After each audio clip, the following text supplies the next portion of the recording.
Son las 7 de la mañana, 2 minutos. Avanzamos en la primera edición de Noticias Caracol y vamos a hablar con uno de los grandes protagonistas de la noticia en los últimos días en Colombia. Cuando digo de la noticia, tiene que ver con el paso de los días. Cada vez este hombre, este funcionario que nos acompaña hoy aquí en el estudio de Noticias Caracol, va a cobrar mayor relevancia. Estamos hablando del Registrador Nacional del Estado Civil, Hernán Penagos, que nos acompaña muy amablemente esta mañana. Registrador, gracias por estar con nosotros. Gracias, Juan Roberto. Un saludo para toda la audiencia. Y digo que usted, cada semana suya va a ser más movida. Fue muy movida esta última por cuenta de esta polémica de la consulta, del pacto histórico, de la que ya hablaremos, porque le tengo que confesar algo, registrador, y creo que hablo a nombre de muchos colombianos. Qué enredo, y ya hablaremos del enredo, qué galimatías, eso no lo entiende nadie y todo el mundo dice tener la razón. Hay unas evidencias de las que hablaremos, pero sobre todo del trámite, que es lo más importante y es lo que la registraduría al final del camino tiene que hacer, porque es la entidad encargada de vigilar y de realizar las elecciones en Colombia. Pero antes de eso, registrador, quiero que hablemos de una elección que hay este domingo, que es la elección de los consejos de juventudes.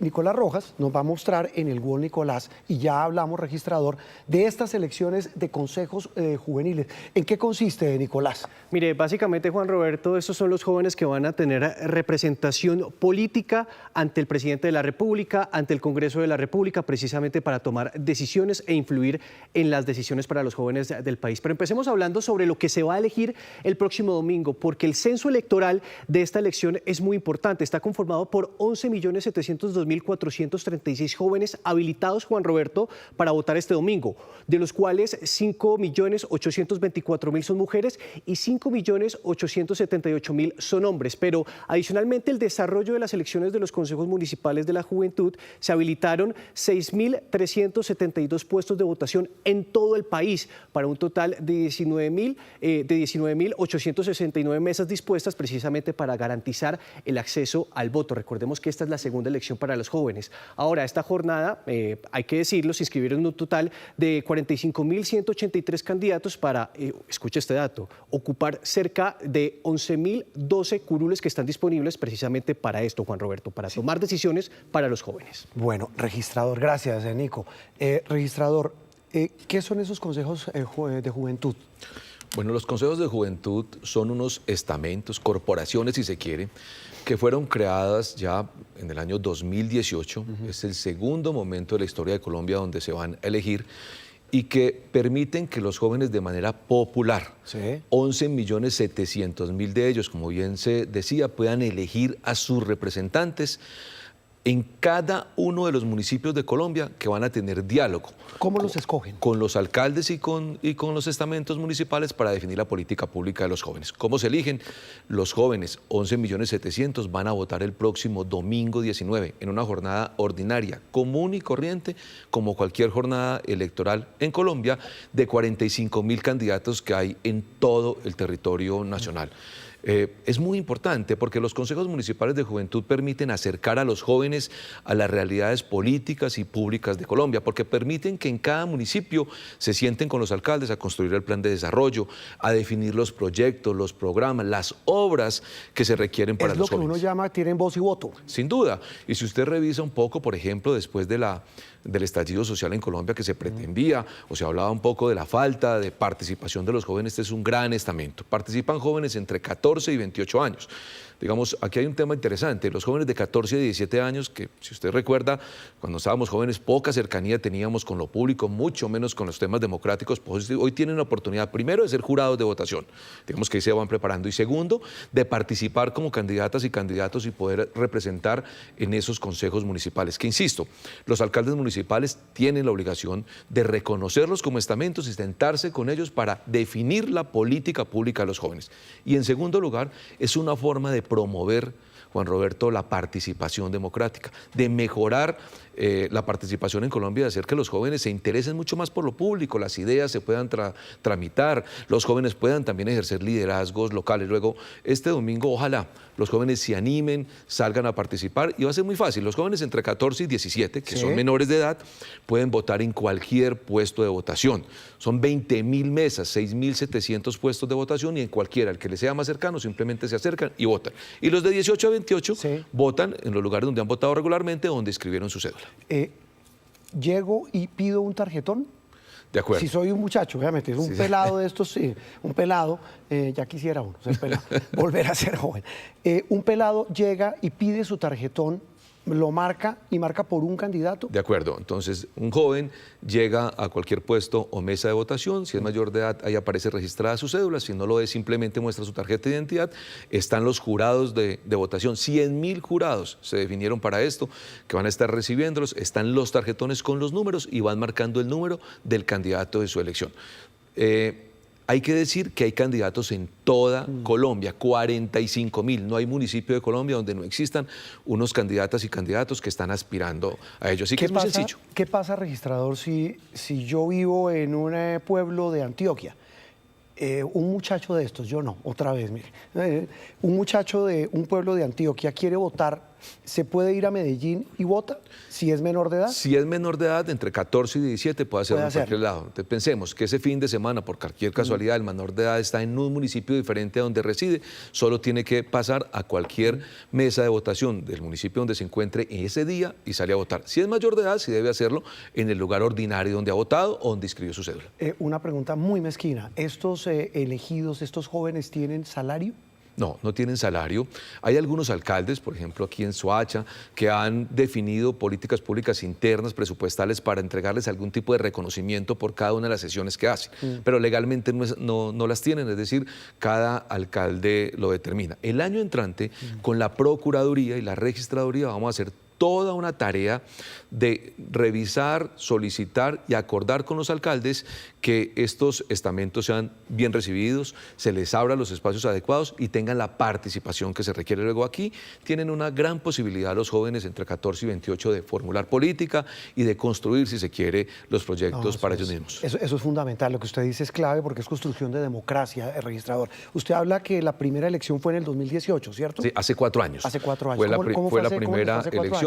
El censo electoral eran un poco más de 10.800.000 jóvenes, votaron un poco más de 1 millón, la participación fue relativamente baja, cerca del 10%.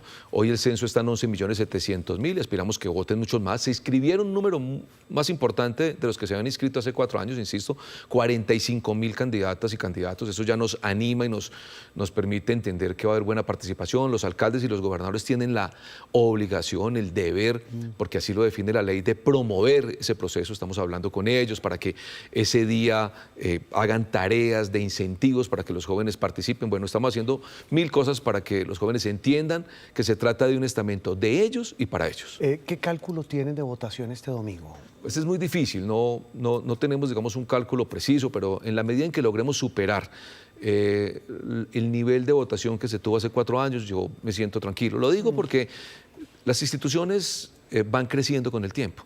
Es la segunda vez que se eligen y hay que darle tiempo para que se vayan madurando. Inclusive en el Congreso de la República está cursando un proyecto para modificar el Estatuto Juvenil, darles más herramientas, inclusive también posibilidad de que tengan alguna retribución por cuenta de eso. De hecho, la Registraduría hace un par de meses realizó una convocatoria abierta a jóvenes. Convocamos cerca de 140.000 jóvenes porque abrimos 2.500 cargos. Se presentaron 140.000, mire esa cantidad, y 2.500 jóvenes que estoy casi seguro, no tenían ninguna posibilidad o idea o pensaban que podían trabajar para lo público. Hoy están trabajando para la Registraduría en un concurso abierto, nos están ayudando en los procesos juveniles, jóvenes buenísimos, profesionales recién egresados de primer empleo, que aspiramos nos ayuden para esto, nos ayuden para la consulta y si tenemos presupuesto los dejamos trabajando con nosotros un tiempo. Y es una forma también de mostrarles que estar en lo público también les permite oportunidades laborales. 2.500 están trabajando. Son señales hoy. de esperanza. Mire, para cerrar este tema, hablamos con los jóvenes que nos contaron en la siguiente nota para qué sirven estos consejos de juventud. María Alejandra Río nos cuenta. Si usted tiene entre 14 y 28 años, este domingo tiene una cita con la democracia.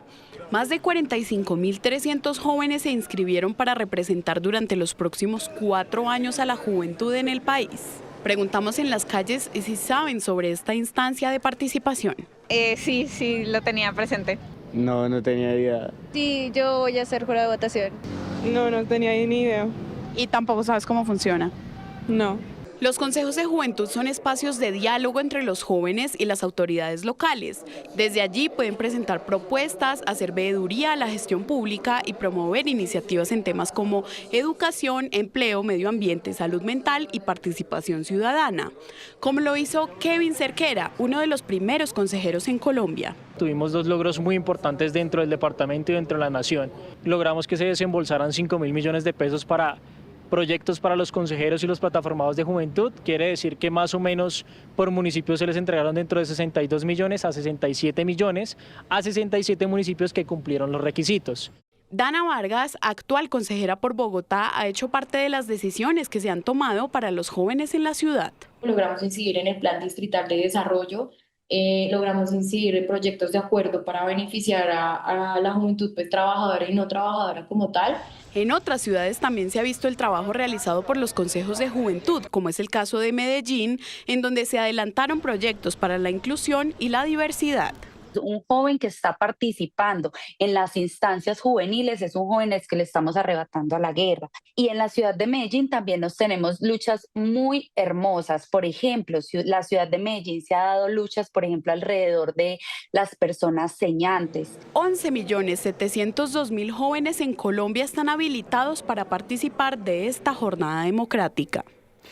Registrador, sabe también que para qué pueden servir, y quiero su opinión, pueden ser un buen medidor y una manera de impulsar a los muchachos a que participen el año entrante en todo lo que se viene. Bueno, ahora ya vamos a hablar de la consulta, del pacto histórico, pero de la izquierda. Pero viene un proceso electoral muy trascendental para Colombia el año entrante. Pues casi nada. Sin duda, Juan Roberto. Esto es una muy buena oportunidad para que los jóvenes entiendan un poco más lo público, se comprometa más con lo democrático y participen en las próximas elecciones. Tenemos inclusive una app que se llama A Votar, donde los jóvenes solo tienen que ingresar y van a encontrar el puesto, la mesa de votación, toda la información correspondiente a estas elecciones de consejos municipales para este domingo. Es una app que vamos a tener abierta para este domingo y la vamos a seguir teniendo para todos los procesos electorales ordinarios en Colombia. Pero lo que sí es bueno destacar es la importancia de esto como herramienta para mejorar la participación en Colombia. Hay que mejorarla, hay que hacer que más colombianos voten y los jóvenes son los primeros llamados a que lo hagan. Sí, pero bueno, ahora sí vamos a entrar en el otro tema que me da pena decirlo, registrador, así, pero ese sí que espanta a más de un votante y es el enredo gigante que hay en torno a la famosa consulta de la izquierda. Comenzando esta semana, uno de los 3 precandidatos que aparece en el tarjetón, el exalcalde de Medellín, el muy polémico y cuestionado exalcalde Daniel Quintero, se retiró. Dijo, mire, eso no va a ser una consulta interna, sino va a ser una consulta interpartidista. Al ser una consulta entre partidos, el que gane va a quedar inhabilitado para participar en las consultas interpartidistas que son en marzo del año entrante. Y se bajó del bus. Hay toda suerte de versiones de que lo hizo porque le estaba yendo mal en encuestas internas. Está rodeado de una cantidad de escándalos. Aquí en Noticias Caracol hemos publicado buena parte de ellos.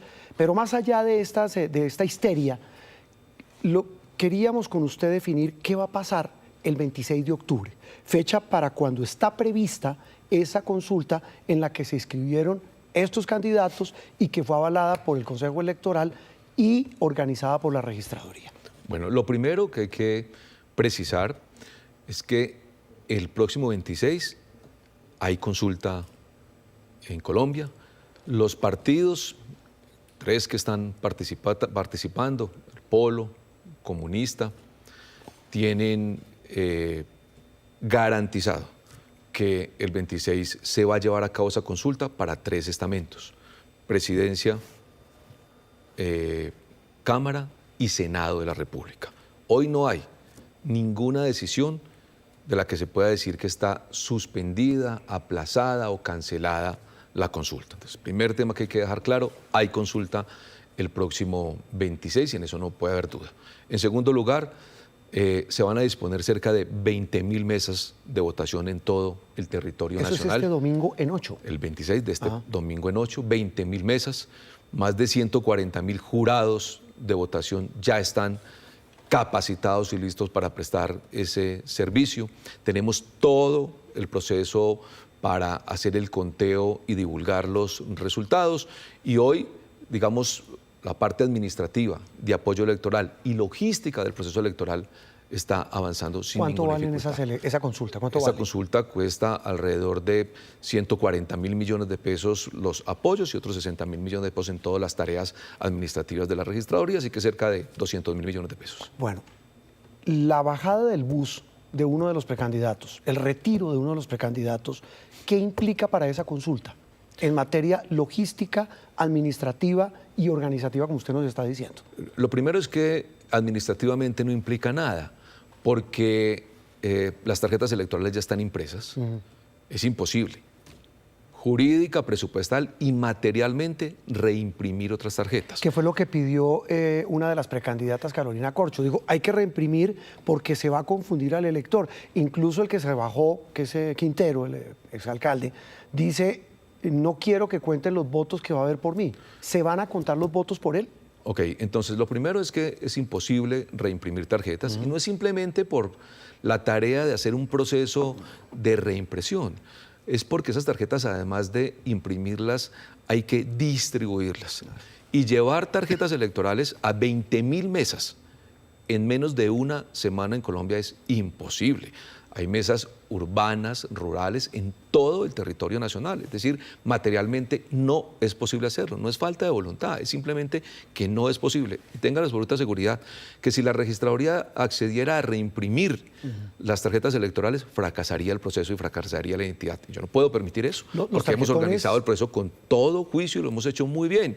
Luego no podemos asumir un riesgo que termine en un fracaso, no es justo. Así que nosotros, en ese sentido, no puede haber ningún tipo de impresión. ¿Cuántos tarjetones se imprimieron con la cara de los 3 precandidatos? 7 millones de tarjetas electorales están impresas, rotuladas, porque también hay que decir otra cosa importante. Las tarjetas electorales en Colombia son tarjetas electorales que tienen unas características muy especiales, no son simples fotocopias, son tarjetas electorales que tienen sellos de seguridad, que están rotuladas. Una tarjeta electoral, la 6.340.286, está destinada a una mesa de votación y no puede llegar a otra. Es decir, los canales de distribución de las tarjetas electorales son de una filigrana que quisiera que lo vieran. De hecho, hay seguimiento satelital de todos y cada una de las tarjetas y los kits electorales. Sabemos dónde están en cada momento de la semana. Es decir, es todo un proceso que implica una logística muy compleja y sobre la que no podemos fallar. Así que, digamos, en ese sentido es imposible. Insisto, no es falta de voluntad, es que no hay manera materialmente ni humana para poder hacer o reimprimir las tarjetas. Mire, eso en la parte logística, Nicolás, pero yo creo que es bueno ahondar, Nico, con el registrador, en la parte ya de las razones de esta galimatías y esta confusión que hay después de que se bajó Quintero de la consulta. Claro, Juan Roberto, es que la duda que tienen los colombianos en este momento es si esta es una consulta donde se va a elegir el candidato de un partido o de 3 partidos. Y es en ese sentido, señor registrador, donde yo le quiero preguntar si existe algún riesgo jurídico. Usted menciona, ya son 7 millones los tarjetones que imprimimos, de que esta tarjeta electoral aparezca con el logo del Pacto Histórico, un partido que hoy en Colombia no existe, que no tiene personería jurídica. La pregunta es, al estar este tarjetón de esta manera, ¿existe el riesgo de que a futuro el ganador de esta consulta pueda quedar inhabilitado por ser elegido por un partido que no existe? Ok, yo les voy a rogar que me entiendan. La Registraduría Nacional tiene una función de dirigir, administrar y gerenciar el proceso electoral. Cualquier circunstancia derivada con inhabilidades, incompatibilidades, conflictos de intereses o condiciones para los sucesos electorales futuros no le corresponde a la Registraduría resolverlo. Y le ruego que me entiendan porque nosotros no somos juez electoral. Nosotros esto- simplemente nos dedicamos a hacer la tarea de gerencia de administración de un proceso que es inmenso, grande, descomunal. 39 millones de personas están convocadas para votar el 26. ¿Quién tendrá que definir en el futuro Eso le iba a si preguntar. hay lugar o no a participar? El Consejo Nacional Electoral o, vuelvo y reitero, el juez electoral. Mañana o pasado mañana podrá eso llegar a los tribunales, como llegó en su momento hace unas semanas esa tutela al Tribunal de Bogotá. Luego serán ellos los que tendrán que definir hasta dónde llega el alcance de esta consulta. La registraduría, si yo hiciera alguna apreciación, primero estaría siendo irresponsable y en segundo lugar estaría invadiendo competencias Pero de registrador, hablemos de los hechos cumplidos. Y tiene usted razón, y será, incluso todas las miradas se posan sobre el Consejo Nacional Electoral, que es otro galimatías. Pero en materia de hechos cumplidos, ¿Daniel Quintero se inscribió para esa consulta? ¿Es que él está diciendo que no? Bueno, recuerde que las inscripciones para las consultas no las llevan a cabo los candidatos, las hacen los partidos. Luego, son las organizaciones políticas las que llegan a la registraduría a proponer y manifestar la intención de hacer una consulta. Ese plazo se venció el 26 de septiembre y así lo hicieron las organizaciones políticas y son ellas mismas las que deben decirle a la registraduría si se mantiene uno u otro candidato. Luego, lo que corresponde aquí es que sean los partidos, las organizaciones políticas que hicieron la inscripción las que le definan a la registraduría si se mantienen uno, dos o los tres candidatos o candidatas. ¿Por qué? Porque las consultas populares son propuestas por los partidos, no por las personas. En Colombia no se pueden reunir tres personas a decir vamos a participar de una consulta o la vamos a llevar a cabo. Solo tienen interés, legitimidad para las consultas las organizaciones políticas con personería jurídica. Eso quiere decir que serán ellos las que tramiten la solicitud de retiro o no y las que determinen con la registraduría si se mantienen o no y si se cuentan o no esos votos. Como hechos cumplidos, registrador, ¿esta consulta del 26 de octubre es interna o interpartidista? Tampoco le corresponde a la registraduría definirlo. Y no le corresponde a la registraduría definirlo porque es el Consejo Nacional Electoral que desde febrero definió en una resolución las consultas del próximo 26. Así que en su momento, cuando ese debate llegue al Consejo Electoral, o insisto, al juez electoral, serán los que tendrán que definir si se trataba de una consulta interna o interpartidista. Pero ahí viene un debate. Y esto es más de procedimiento, registrador, y para tratar de entender, repito, un tema que la gente no tiene ni idea, no tenemos ni idea. ¿Una consulta puede ser interna cuando se inscriben varios candidatos de diferentes partidos o cuando varios partidos inscriben varios candidatos? Le voy a explicar cómo funcionan un poco las consultas. Sí. Y en eso hay inclusive doctrina del Consejo Nacional Electoral de hace por ahí 6 años, para que me entiendan. 3 partidos puede proponer una consulta con 10 candidatos. O 10 partidos pueden proponer una consulta con 3 candidatos. Porque las consultas, insisto, son mecanismos donde los partidos pueden llegar de manera individual o colectiva a proponer un número plural de candidatas y candidatos para realizar ese proceso. Las consultas no exigen que cada partido tenga una candidata o un candidato y sea igual al número de partidos. ¿Por qué? Porque se pueden reunir, insisto, de manera individual o colectiva a proponer un número plural. Lo que sí está claro es que en Colombia no puede haber consultas propuestas por ciudadanas y ciudadanos que no pertenezcan a un partido. ¿Y qué diferencia hay con las consultas del 26 de marzo? Una como la del 26 de octubre versus las que va a haber en marzo del año entrante. Son semejantes, porque lo que dice la ley es que cada año el Consejo Nacional Electoral deberá definir una fecha para que los partidos acudan a consultas para definir cualquier circunstancia, temas relacionados con su organización interna, con sus cuadros directivos, definición de candidatos y demás. ¿Cuál es la diferencia?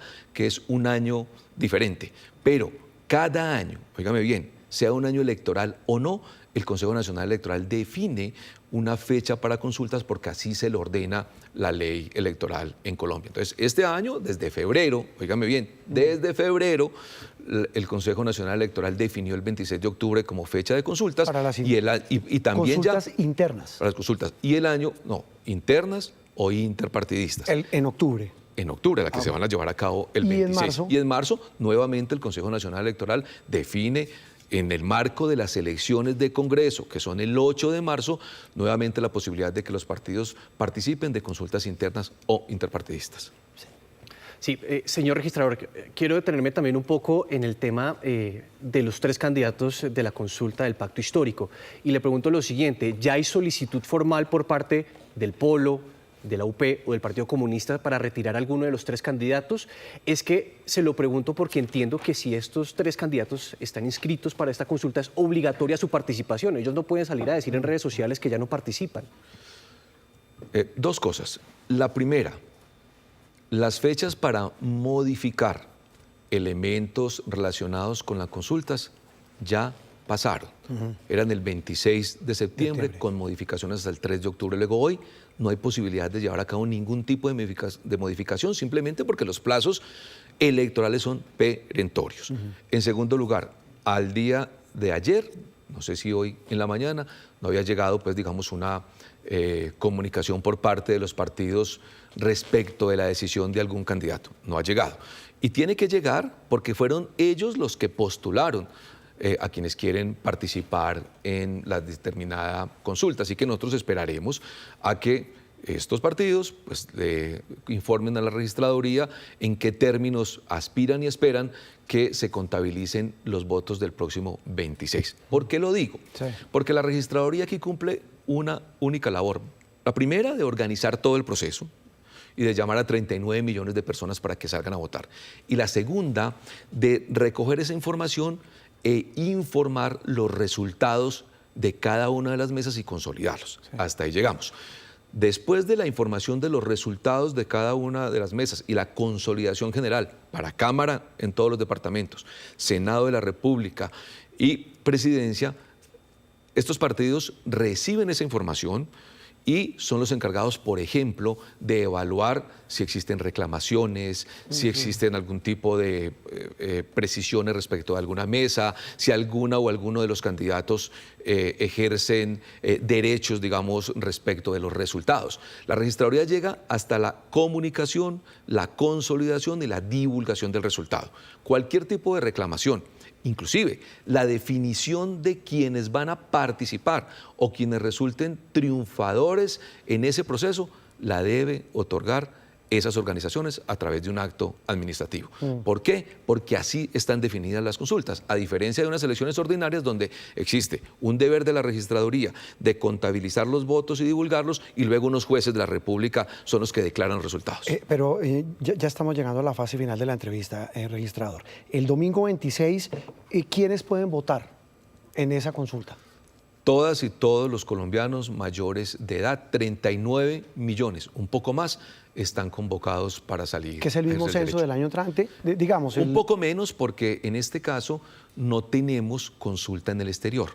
Y no tenemos consulta en el exterior porque recuerden ustedes que en el exterior se vota una semana antes y hacer el proceso de informático, el proceso de construcción de las tarjetas electorales y la distribución a los diferentes países y consulados del mundo, 164 consulados, era prácticamente imposible. Entonces, en el exterior, por lo menos organizado por la registraduría, no tenemos. Tengo entendido que estos partidos están tratando de buscar un mecanismo informático para que las personas en el exterior ejerzan el derecho, pero la registraduría no tiene ninguna participación respecto del voto en el exterior. Entonces, 39 millones de personas pueden salir a votar porque se trata de una consulta popular abierta, no es interna ni de militantes. Habrá también votación por listas de Senado y Cámara, dice usted, registrador, y del candidato presidencial único de estos partidos que inscribieron. ¿A qué horas calculan qué resultados? Bueno, cerradas las urnas, 4 de la tarde, como siempre.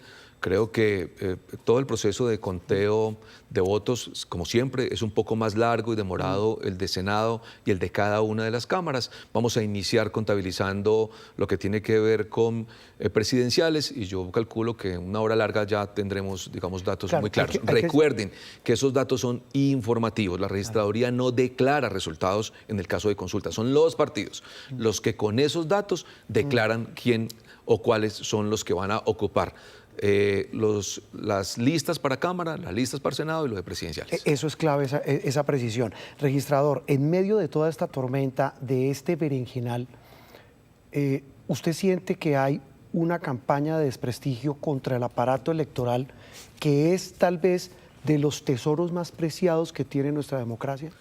Pues, Juan Roberto, yo no quiero verlo así. Pero sí debo decir que la registraduría ha trabajado de manera impecable.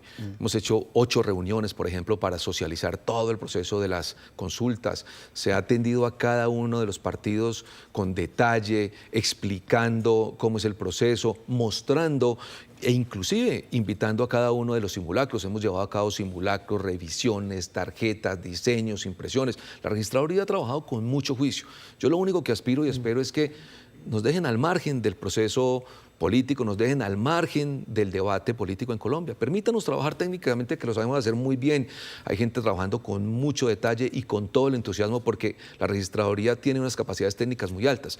Pero mi llamado es a que no nos involucren en los temas políticos. No participamos, no nos interesa, queremos hacer las cosas con todo juicio. Créame que la registraduría aquí ha sido muy juiciosa, muy seria. Tenemos actas de todos los procesos, tenemos videos de todas las reuniones. Es decir, permítanos hacer nuestra tarea, es lo único que yo destaco, porque al final el proceso electoral depende de una sola cosa, de la confianza. Claro. Y la confianza en el proceso electoral, la confianza en la democracia, tenemos que mantenerla. Estamos abiertos a explicar todas las dudas que tengan.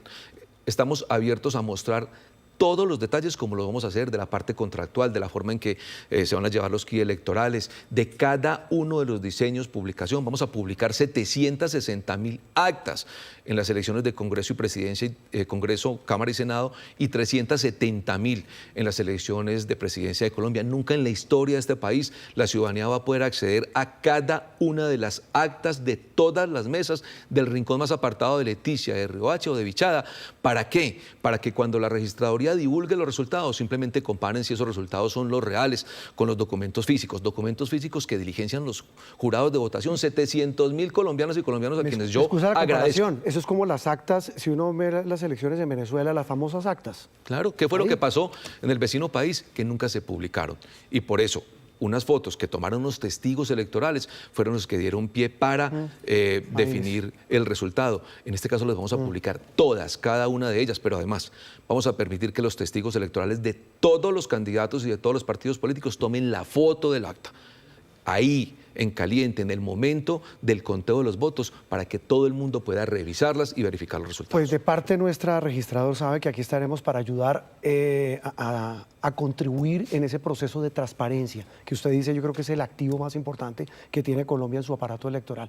De verdad, un gusto que haya venido a hablar de este galimatías, de este enredo gigante, pero también de las elecciones de juventud, que sabe que me parecen un ejercicio interesante, independientemente de los costos, de lo que sea, pero creo que bien vale la pena. Registrador, gracias por estar con nosotros aquí en Noticias Caracol. Pues a usted muchas gracias, y a los jóvenes que este 19 de este domingo salgan y lo hagan y entiendan que es una gran oportunidad que tienen. Muy bien. El registrador nacional aquí en la primera edición de Noticias Caracol.